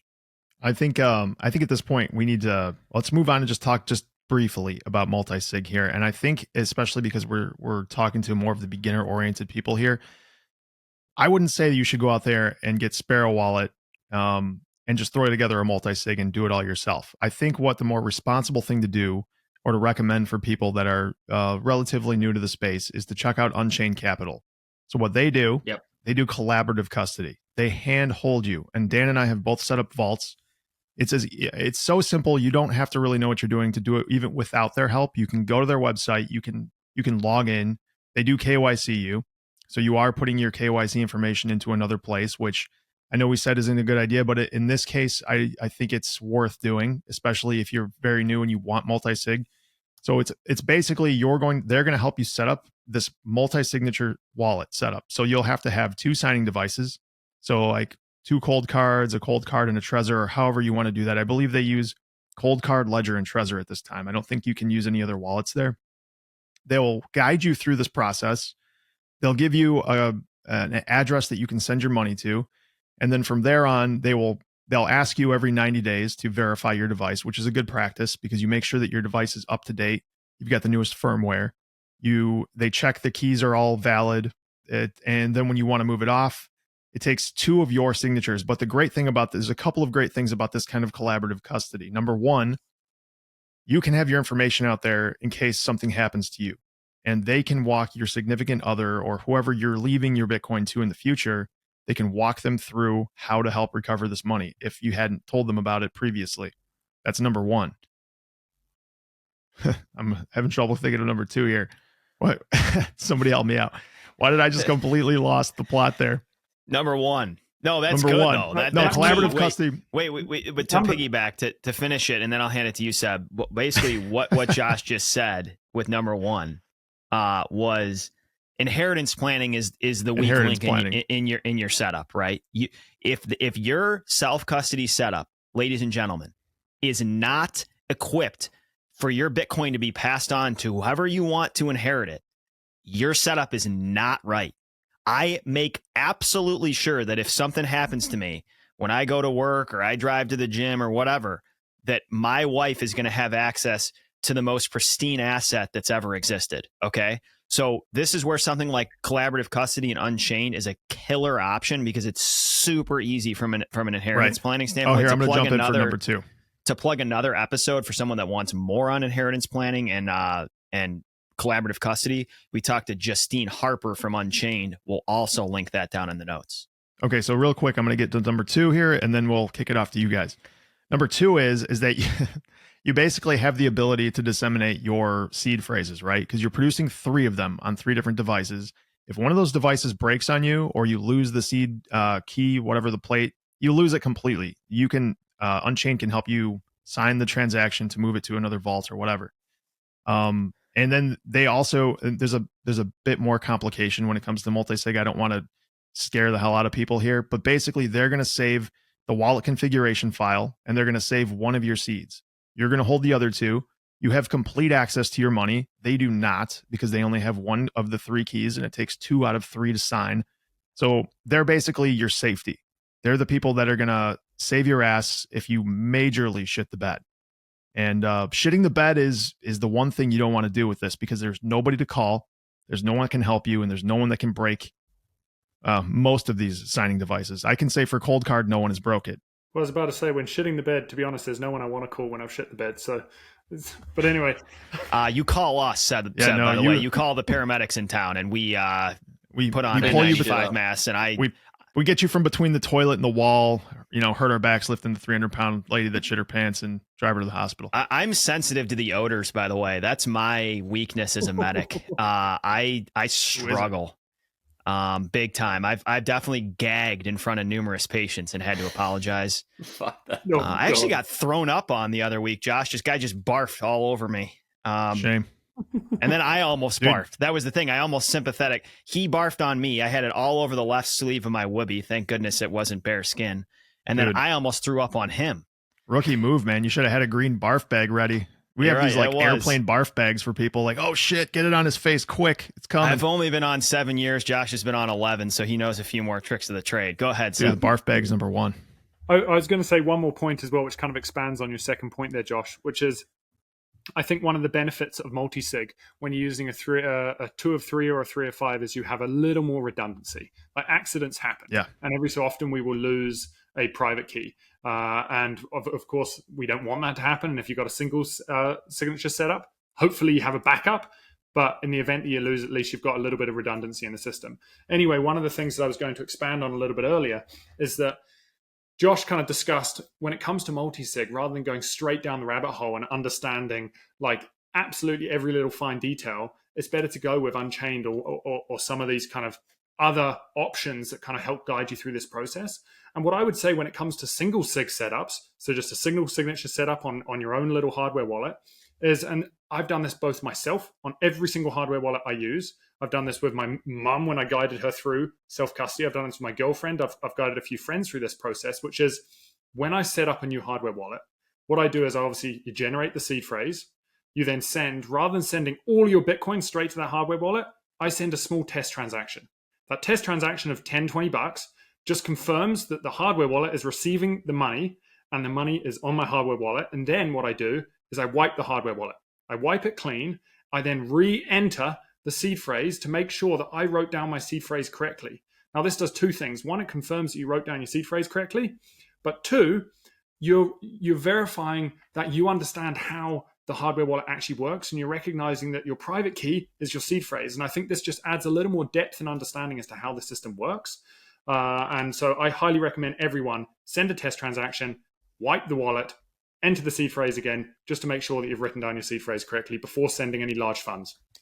Yeah, it's a really good point too, Seb, because even if that hardware wallet was to shit itself, you've just proven to yourself that you know how to, you can go and buy a new hardware wallet and then put your seed phrase into a brand new, and it doesn't have to be the same brand, right? That seed phrase should go across multiple devices, so it shouldn't matter.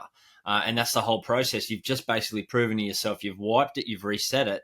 You're not playing with big funds, so your risk is really small, and it's a good like tuition fee. Even if you've got to play multiple fees, or you fuck it up the first go around, or whatever the case is, you're playing with small amounts. And I guess it's just you can do that. You don't have to have a hardware wallet. You can do similar things with like hot wallets and stuff like that. So it's an iterative sort of process you can go through step by step. Go to a hot wallet, start fucking around with it, start sending funds in between two hot wallets. Try and back up that seed phrase on a new hot wallet.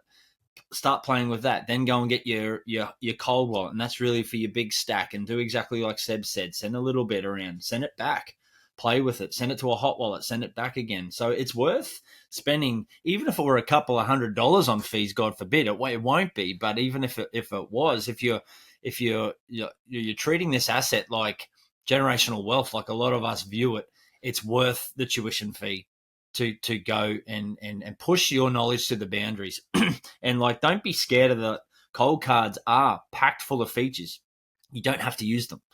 And backups are really important, but again, don't be scared. Like you need to put it on steel. You do need to put it on steel. You want to be mitigating against those single points of attack, right? So a fire, you don't want all your 24 words written down on a piece of paper that can puff up in a bit of smoke, and also it's a really good point. Seb said it earlier. There's a new, and I forget the protocol number, but it's a new sort of iteration on those 24 words. You can have that 25th word.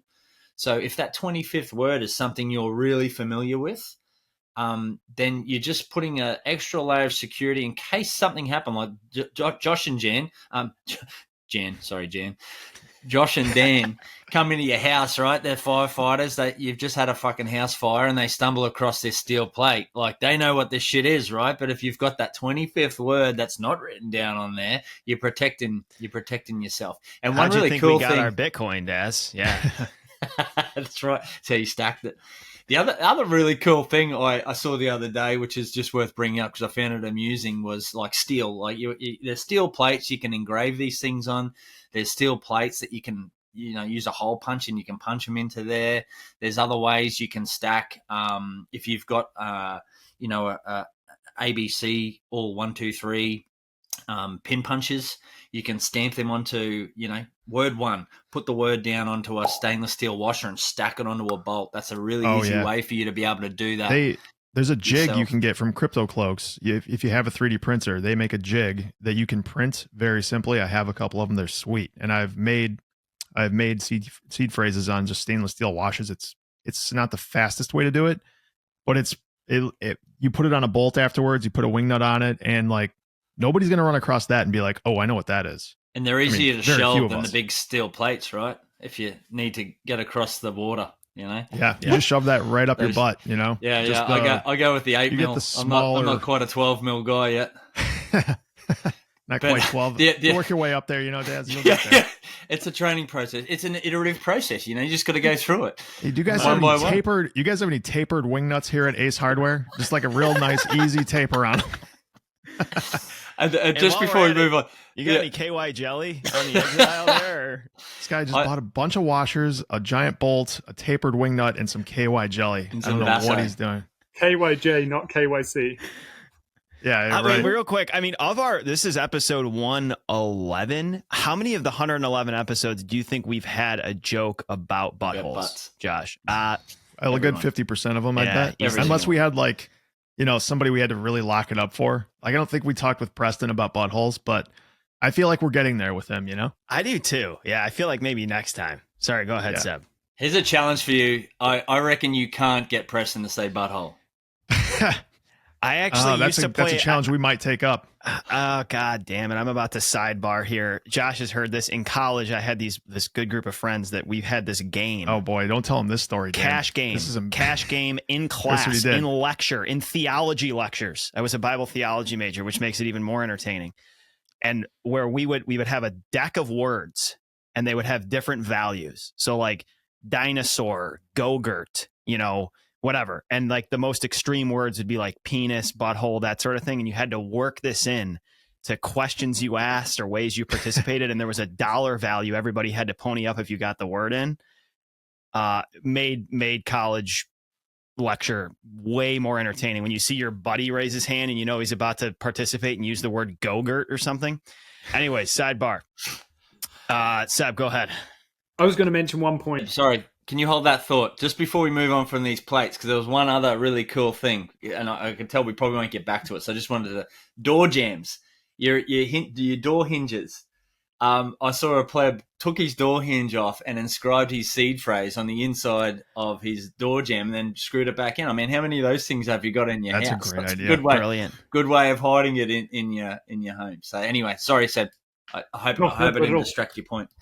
I was going to say, so Daz used the word. If you take your seed phrase and you take it from, let's say, a ledger and put it into a treasure, it should. Now, the reason why he says should is because when it comes to the way these different devices look at your seed phrase, sometimes if you take your seed phrase from, say, a ledger and put it into a treasure, nothing may come up. And you may suddenly panic and be like, oh my God, has Ledger got all my Bitcoin, or have I made a mistake? And this is a little more advanced, but it's more just to raise awareness. If this happens, you have not lost your Bitcoin. What's happened is that these different hardware devices have something called a derivation path. And this derivation path basically takes your seed phrase and then multiplies it by some random number. Now, this number is different on some different hardware devices. And so it will just show different wallets that don't hold any Bitcoin, but your wallet still exists. You've just got to make sure the derivation path is the same as the original wallet at which you created the seed phrase from. So, for instance, if you use a Ledger, they're going to have a specific derivation path. And I believe that most Ledger, Trezor, cold card use the same derivation path. But if you're using some random, right. I think there's one called elliptical or something like that. If you're using some random cold card, check that the derivation path is the same first. You probably haven't lost your Bitcoin. It's just a point to note. That's a really good point. I've done that and shit myself for a good 7 hours. So have I. Yep. Trying to use a ledger on Sparrow Wallet and the derivation path. And it's basically just how they generate addresses as well. It's like if you imagine almost an infinite timeline, a huge timeline of numbers. What the derivation path does is it points to a specific spot on that timeline. So if your wallet that you reinstantiated, it has the wrong derivation path, it's looking at a different segment of those numbers instead of the segment the other wallet was looking at. So that's really why. Point. Yeah, that's the reason it won't show up. What's the takeaway here for the scared pleb? So walk us through that. So what did you do to rectify it? You had a ledger, you plugged it into Sparrow, it didn't come up. What did you do next? Just a lot of Googling. To be honest, I would just BTC Sessions talks a lot about some of these deeper things. I'd jump on here. It's a challenging one to discuss on here, but what I would say is that if you reinstate your seed phrase on a different wallet and there's nothing there, don't panic.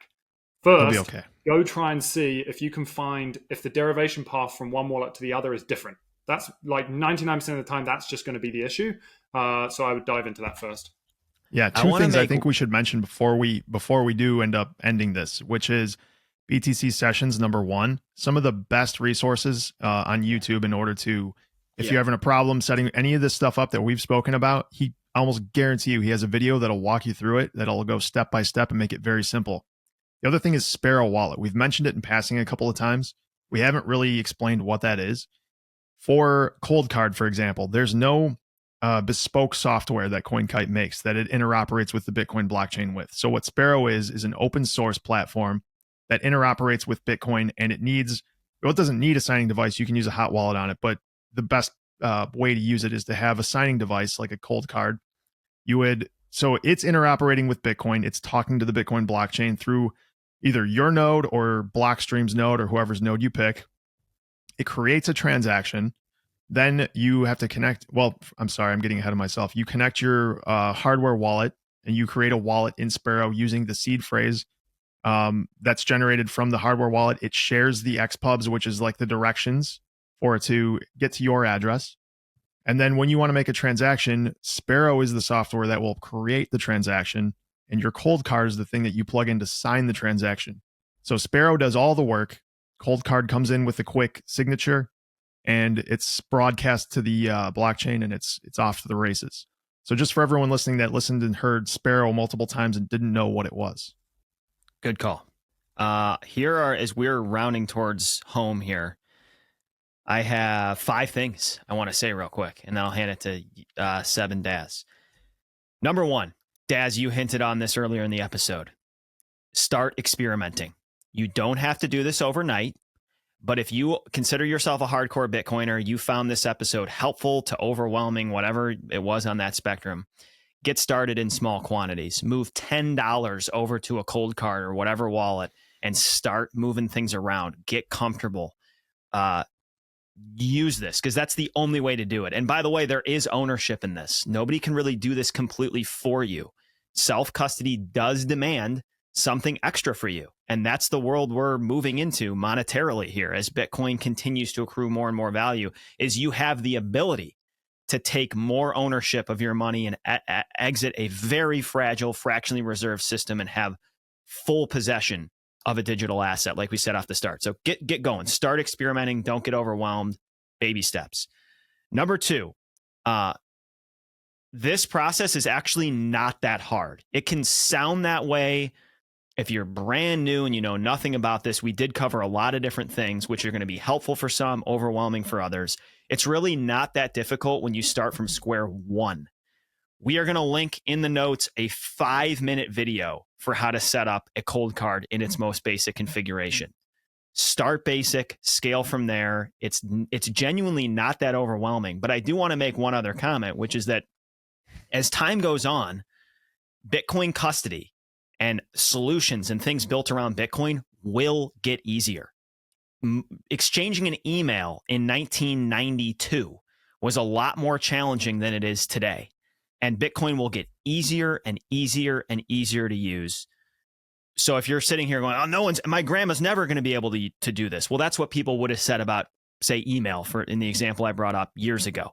It will get easier. Tons of solutions and innovation will be built on this foundational protocol. Number 3 is nodes. I was going to tie this into what Josh said a second ago about Sparrow. One of the beauties of running your own node is that you can confirm yourself through your own node that the Bitcoin you think you have is on the private keys that you have. So to tie self-custody into running your own node, you can link your node to, say, Sparrow, which Josh talked about a second ago, and you can not trust but fully verify with your own hardware that the Bitcoin's there.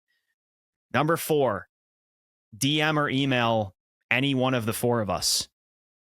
We are extending that. If you are listening and you're overwhelmed and you want more resources or help or to be walked through any of this, shoot us an email or any one of us a DM. I think everybody agrees that's in the room here. For sure. Then lastly, we won't ask you for your seed phrase. Correct. We won't scam you. And then lastly, Seb Daz's book, B is for Bitcoin, unpacks everything, basically everything we talked about in an approachable manner. We have read this thing.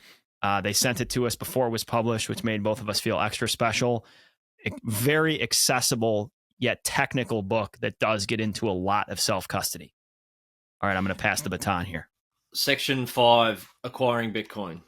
Section 6, custody. It's basically exactly what we've spoken about today. All of those points you should find in there, plugging your own book. But, that's what we wrote it for blue-collar people, jargon-free, trying to break down exactly what this shit is in an easy-to-understand, accessible manner. The other thing I was going to just quickly, and I'm conscious of just going back on previous topics, but we mentioned earlier Bitcoin exchanges, Bitcoin-only exchanges. Same thing with your hardware wallet, really. If you're undecided, Bitcoin-only cold storage devices, hardware devices are typically better at securing Bitcoin. We're not talking about the other shit coins, like Ledger's a good example. They cover all the other spectrum of shit coins, right? But Bitcoin-only devices have one thing: protect your fucking Bitcoin. They don't give a shit about all these other protocols that they have to account for and so forth. And the other thing I'd just like to highlight is there is an inherent level of trust you've got to put in these hardware manufacturers. And it's just been highlighted recently with some stuff going on with Ledger, is that they've opened up another feature. Apparently it's an opt-in feature, but this feature actually allows your seed phrase, and I don't want people to absolutely shit themselves about this, but it's just important to highlight that you are putting trust in these third-party systems. Ledger have been irresponsible in the past with leaking customer information. That's a fact. All of their customer database wasn't encrypted, and it got leaked and it got published to the internet. And Ledger have recently just put in this feature where you do a firmware update and you opt into this service, and your seed phrase can actually leave your device, and it gets sharded into 3 separate pieces. And that's not that's with a D, not a T. Right. Sharded. Gets sharded into the underpants of the internet. So it's full sharded into the internet, and it's broken up into 3, right? But it's not. Josh, that's a story we have to tell. You sharded at work a couple years ago. We'll tell that one another time. Sorry, go ahead. That's too long of a story for this. Okay, sorry. Well, right. I'm captain of the Shit Your Pants Club in my circle of friends, so we'll share that one next episode. But so there's just back to Ledger. So your seed phrase can actually, there's an option there for your seed phrase to leave the device, which is a fucking massive no-no. So I don't know the ins and outs of exactly how that works, and split into 3. They're saying it can be split into 3. So my understanding of it, just real quick. So when the CEO, I just want to be fair. I just want to make sure we're not scaring this is my understanding from what he said, and he was with NVK, so I think he would have been called on his bullshit if this wasn't true. Sure. It's Shamir'd. So Shamir turns it into like a 3 of 5, if I understand that correctly from using Trezor before. Yep. Then it's encrypted and sent to 3 different servers that are in different geographical locations. The problem that I think and NVK had with the whole process is that if for some reason you have some kind of a political problem, or not political, but if one of these countries puts you under political pressure, the custodian of that is going to give it up. There's no doubt about that. Like if you're in Canada, Trudeau is going to make those weasels scream, and they're going to hand it over. and in France and in the UK, I think was the other one, of the US, whichever it is. It's not impossible to think that these these pieces of shart can end up back in the wrong people's hands, you know? And then in that case, you are going to potentially, I can't even take this serious right now. In that case, your Bitcoin is in the hands of other people, which is obviously the entire point of this. You don't want a situation where your sharded pieces of Bitcoin are in other people's hands and could be taken from you by the government of France, the UK, Canada, the US, whoever. So basically, in my mind, don't do this. In my mind, to mitigate against these pieces of shart who are trying to get to your keys, we've mentioned multiple times that multi-sig is the next level, but it really is. If you've got quite a significant stack, it's where you absolutely need to get to, and there are services that can help. And I guess the only other thing which has really highlighted the importance of multi-sig for me recently is to diversify your exposure to any one entity as well. So I personally have used cold cards as multi-sig, and I do. I put an inherent level of trust in MVK and what they do because they're so open about what they're doing. However, it has made me pause and think, how much trust am I putting into that particular entity? So perhaps I need 2 different hardware manufacturers to mitigate some of that risk, and then a third collaborative custody. For sure. And he would say that himself. I've heard him say that before. He said that on the show. Get a cold card, get a Trezor, or get a Ledger. Not that he advocates either of those, but like any combination is better than just one company's device. And like you've got to, you're responsible now for storing your generational wealth for your family into the future. You're going to have to just spend a little bit of time on this. Just keep involved in the community. Keep your finger on the pulse. Listen to a couple of, if you listen to just 3 podcasts a week or something like that from some of the, the McCormacks, the Valises, the blue collar Bitcoin boys, they get the people on within the space relatively quickly when there is a big news event. See, it's not like you have to be dialed in to Twitter 24/7, but if you're just keeping your finger on the pulse within what's happening in the community, you'll keep on top of any really major shakeups. Probably in particular, the absolute one to listen to is Marty Bent and Odell, the Rabbit Hole Recap each week. I love those guys. Because they will tell you exactly what the fuck is going on in the space in all aspects, from software to hardware to everything, and they'll pull it through, and they hold no punches. Like they're not beholden to anybody, and they've shit on their own sponsors before when they've played up. So you can put a little bit of trust in the fact that they will tell you what's going on. Seb, why don't you close us out eloquently here? Can I just say before Seb tees off? Seb, can you hold up your pen? We flag to each other. If anyone's on audio only, we flag to each other. That's a Bitcoiner right there. Check out that fucking pen, guys. He is stacking sats. He is. He's not wasting any money on fancy pens. Like, holy shit, that thing's see through. Is that a feather? Look at this. It's like fancy. A feather without. It's like quill without a feather on it. Really quick before we end this, I want to give some people actionable advice on what I think they should do if they don't have any of this. This is basically use Swan DCA slowly. Take out increments of $500 to $1,000. Get Sparrow Wallet, and if you don't understand how to use it, use a BTC Sessions video to help you out. Get a cold card. Set it up in simple single sig in Sparrow, and again, reference BTC Sessions on YouTube if you're having any trouble. Get a seed plate, a metal seed plate to put your keys on. And this setup does a few things for you. It gets you in the pool, the shallow end, but you've got tons of room to grow from this setup right here. And you get your Bitcoin in an extremely secure setup. And then from there, you can wade into the deep end and worry about multi-sig and all of that. But that's the simple, basic stuff that you should do now. And you'll be in a much better place than custodial ownership or even a hot wallet. Like that's the 80%. You know what I mean? Like that's the major stuff you want to get done. The other 20% can come whenever. Well said. Seb, you got anything before we close this out?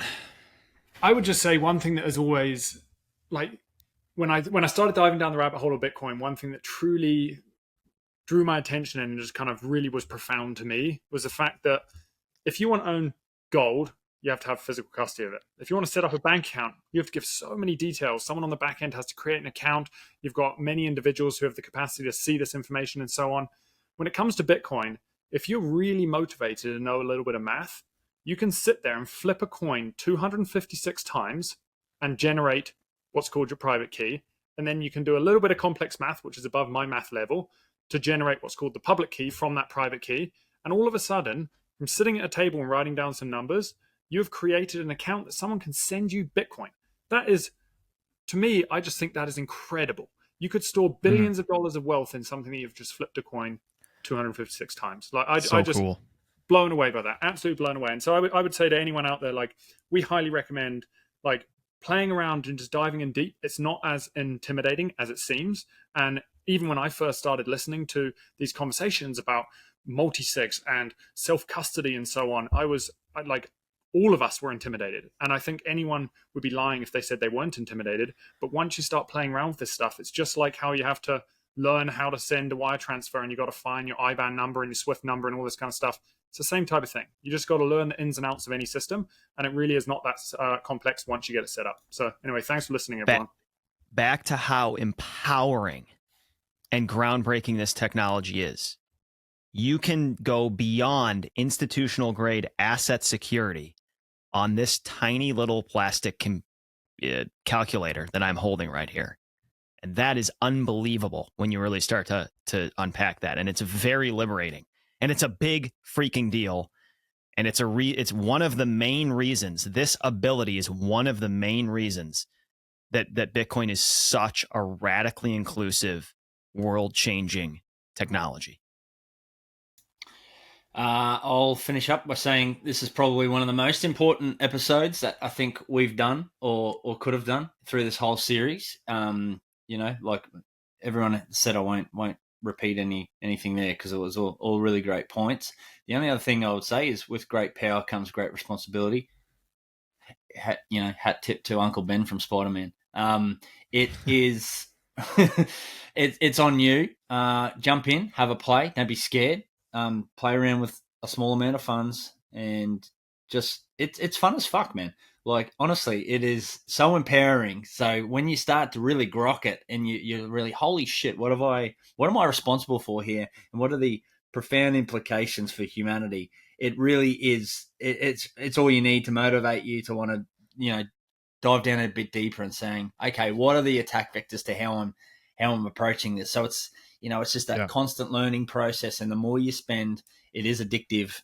You will end up with a multi-sig setup in no time because, once you realize what it is and you just get better at it, right? And it's becoming like multi-sig was completely batshit scary when I first started looking at this. And now it's like, it's an absolute must. Yeah. You'll end up with 10 signing devices like me. Yeah. And adding more all the time. Yes, sir. Next month, guys, already excited. It's Bitcoin, not crypto. That one could get rambunctious. Appreciate you, boys. Have a great rest of your day. Thanks a lot, guys.